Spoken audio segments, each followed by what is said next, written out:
Hello everyone, welcome to the NK Active podcast. So something slightly different this month.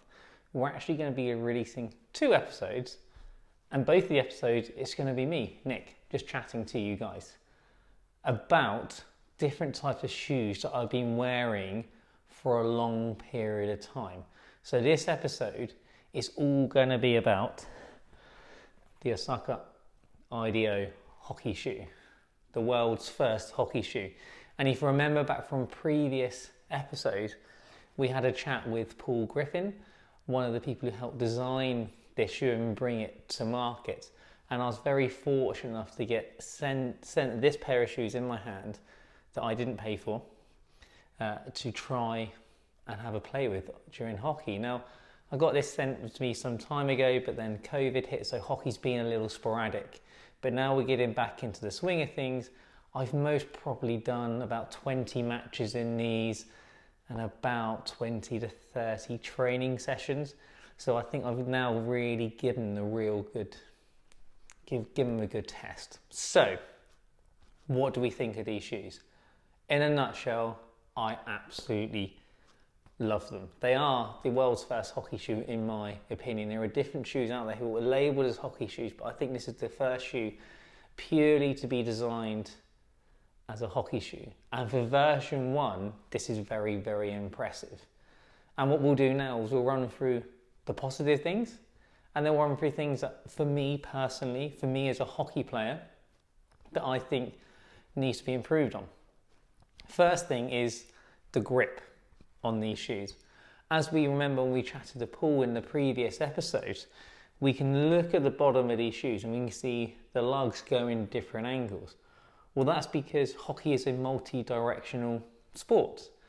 So if you've just got the tread going in one way, that will give you one grip one direction, but then not as much another. And I find these, I'm slipping a lot less. Now, don't get me wrong, I still do slip, but that's when my foot's really out on the side, here or here, and I'm pushing, which no shoe is really going to help to support that. But actually, change of pace, change of direction, these shoes give me a lot of confidence.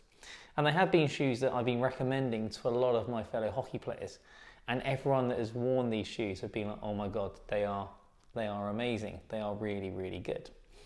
Another thing I like is actually as a hockey shoe, this is nice and light.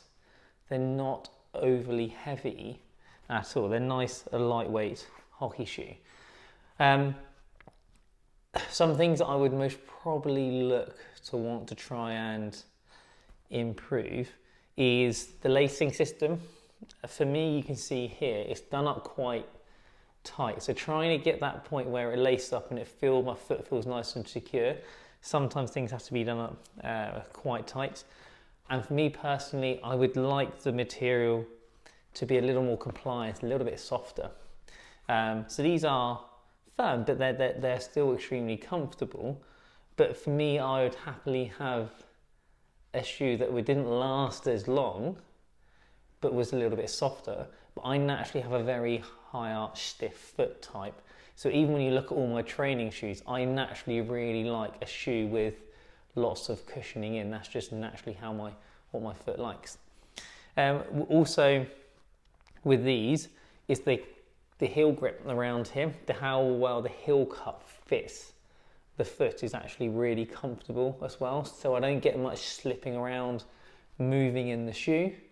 They do have a bit of extra added protection through the toes, which can help.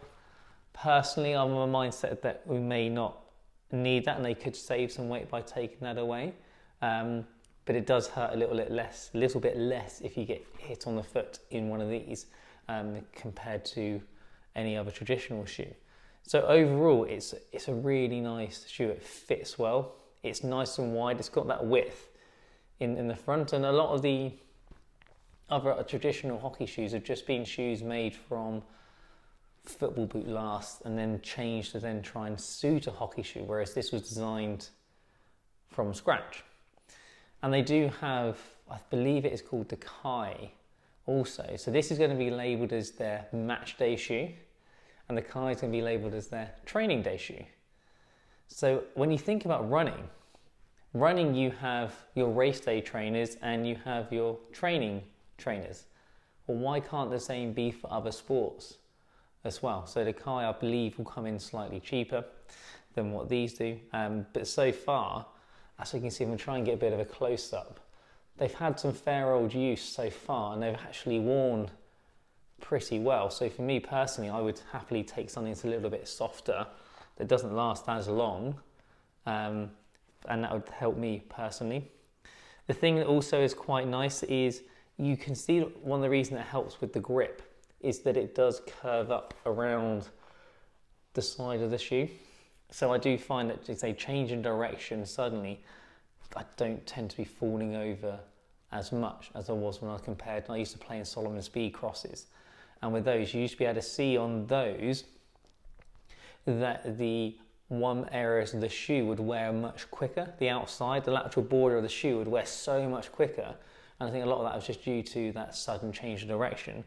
Whereas looking at the wear pattern on these, I'm not getting that. And part of that may be because where you've got these natural splits in the shoe. So the shoe allows you when to push off. The shoe will move with the foot to then try and maintain as much shoe in the ground contact as possible. The more shoe in ground contact, the bigger surface area, the more grip that you have. And I'm sure they will be working on improving these models. So this is only Mark 1. And for Mark 1, this has been a very, very nice shoe. And it's something that I would recommend to most hockey players, well, to all hockey players, to think about. And it's really exciting to see, in my opinion, the best sport in the world. Okay, I'm biased because it's my sport. That we've actually started getting some footwear specific to our sport and activity, because it's a unique sport. There's nothing else like hockey, in my opinion. So that's sort of my long-term overview of the Osaka IDO. I will be wearing these tonight for training, and I shall be wearing them at the weekend. And I will be most probably looking at buying a set of Kais as well to have a look at and seeing how they fare up as well. So obviously, if that is helpful, if you've got any comments, please post them below. Please do subscribe to the NK Active podcast, and I shall see you soon, where we will be then doing a review about the shoes that I've got on my feet as we speak. See you later. Bye.